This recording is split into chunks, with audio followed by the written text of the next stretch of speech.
खुलुमबाय लोगोफोर, नोंथांमोनखौ बड' इनफ' पइन्ट चेनेलाव आरो फिन खेबसेबाव बयखौबो बरायनाय बावहरग्रोनाय जाबाय।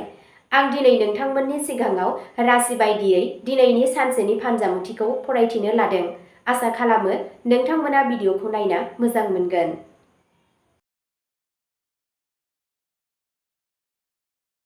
दिनै 25 अक्ट'बर 2025 मायथाइ एबा 7 कार्तिक दान 1432 मायथाइ सनिबार।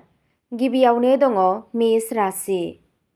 दिनै गोहो आरो साहसजों बुंफबनाय जागोन। नोंथांनि सानस्रिफोरा नोंथांनि जिउ राहायारि बिथिङाव बाख्नायजागोन। रांखान्थियारि महरै गोदान खाबुफोर सोमजिगोन। नखराव गोजोनथाव जागोन। सावस्रिया मोजां जागोन।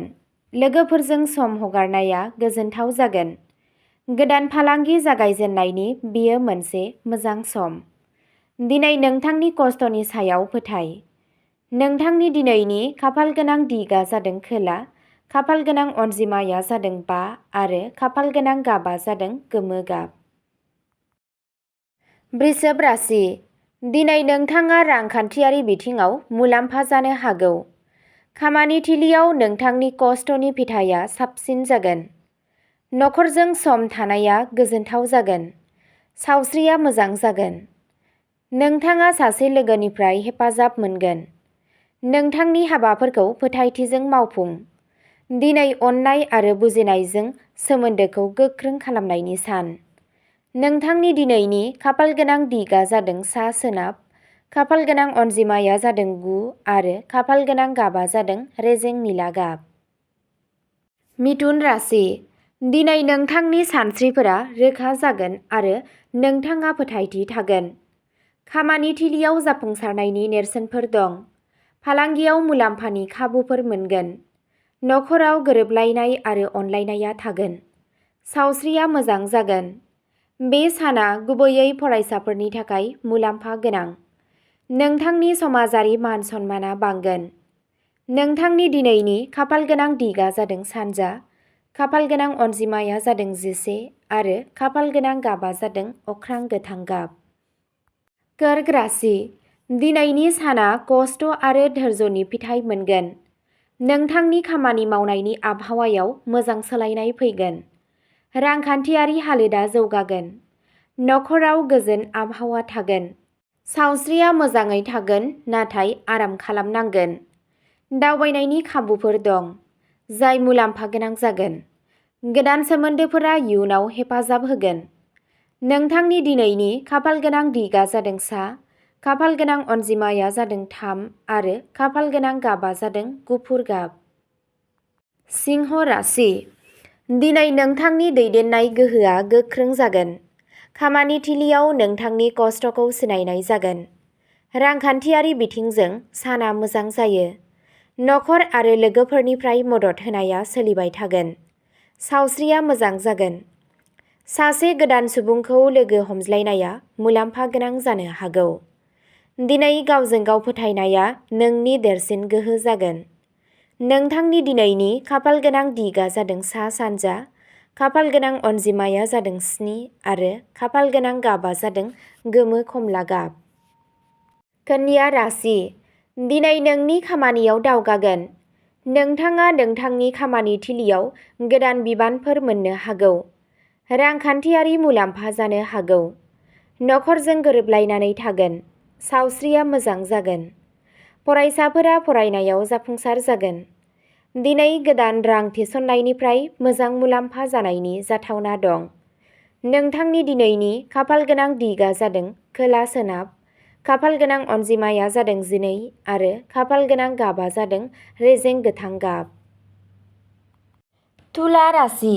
दिनै नोंथांनि थाखाय गोबां गोदान खाबु लानानै फैगोन। नोंथांनि खामानि थिलियाव दावगानायनि नेरसोन दं। रांखान्थियारि महरै साना मोजां जागोन। नखरजों सम हगारनाया नोंथांखौ खुसि लाखिगोन। मोजां मोनज्लायनायनि जिउआव गोदै गोदैया बांगोन। सावस्रिया मोजां थागोन। गोदान मानसिफोरजों सोमोन्दो लाखिनायनि खाबुफोरा मुलाम्फा गोनां जागोन। नोंथांनि दिनैनि खाफालगोनां दिगा जादों सोनाब, खाफालगोनां अनजिमाया जादों 4 आरो खाफालगोनां गाबा जादों रोजा गलाब गाब। वृश्चिक राशि दिनै नोंथाङा नोंथांनि खस्थ' आरो बावसोमनायनि फिथाइखौ मोनगोन। फालांगि आरो साख्रि मोन्नैयावबो जौगागोन। रांखान्थियारि दिदोमथि मोनगोन। नोंथाङा नखरजों माखासे गोसोखांथाव बुब्लिफोर हगारगोन। सावस्रिया मोजां थागोन। मोजां खौरां फैनायनि जाथावना दं। नोंथांनि सानथांखिफोरा जाफुंगोन। नोंथांनि दिनैनि खाफालगोनां दिगआ जादों सा-सोनाब। खाफालगोनां अनजिमाया जादों 8 आरो खाफालगोनां गाबआ जादों मै गाब। धनु राशि दिनै नोंथांनो खाफालनिफ्राय आबुं हेफाजाब मोनगोन। खामानि थिलियाव नोंथांनि खस्थ'नि फिथाइ मोनगोन। रांखान्थियारि मुलाम्फानि मिजिं दं। नोंथाङा नखरजों रंजाथाव सम हगारगोन। सावस्रिया मोजां जागोन। दावबायनाया मुलाम्फा लाबोगोन। नोंथांनि मोजां मोनज्लायनाय जिउआव दिदोमथि आरो फोथायनाया बांगोन। गोदान बिथांखि जागायनो थाखाय साना साबजाथाव। नोंथांनि दिनैनि खाफालगोनां दिगआ जादों खोला। खाफालगोनां अनजिमाया जादों 6 आरो खाफालगोनां गाबआ जादों सना गोमो गाब। मकर राशि दिनै नोंथांनि खस्थ'नि फिथाइया नोंथांनि फारसे जागोन। नोंथाङा नोंथांनि जिउ राहायारि फोथाराव गोदान जाफुंसारनाय मोनगोन। नोंथांनि रांखान्थियारि थासारिया साबसिन जागोन। नखरजों मोजां मोनज्लायनाया बांगोन। सावस्रिया मोजां जागोन। नोंथाङा सोरबा सासे लोगो एबा लोगोनिफ्राय हेफाजाब मोनगोन। नोंथाङा इयुननि सानथांखिफोरनि सायाव खामानि मावनो जागायनो हायो। नोंथांनि दिनैनि खाफालगोनां दिगआ जादों सानजा। खाफालगोनां अनजिमाया जादों 10 आरो खाफालगोनां गाबआ जादों रोजा निला गाब।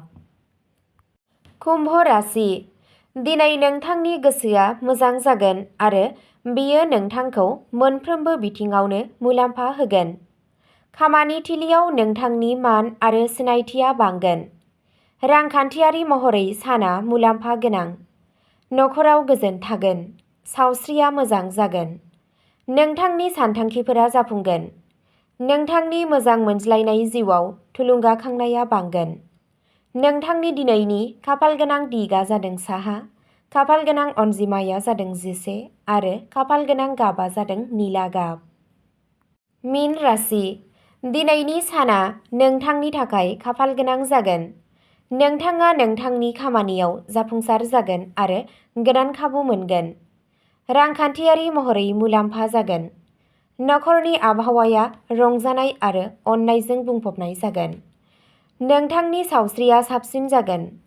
नोंथाङा लोगोफोरजों मोजां सम मोनगोन। नोंथांनि सोरजिथायजों बयबो गोहोम गोग्लैगोन। नोंथांनि दिनैनि खाफालगोनां दिगआ जादों खोला सानजा।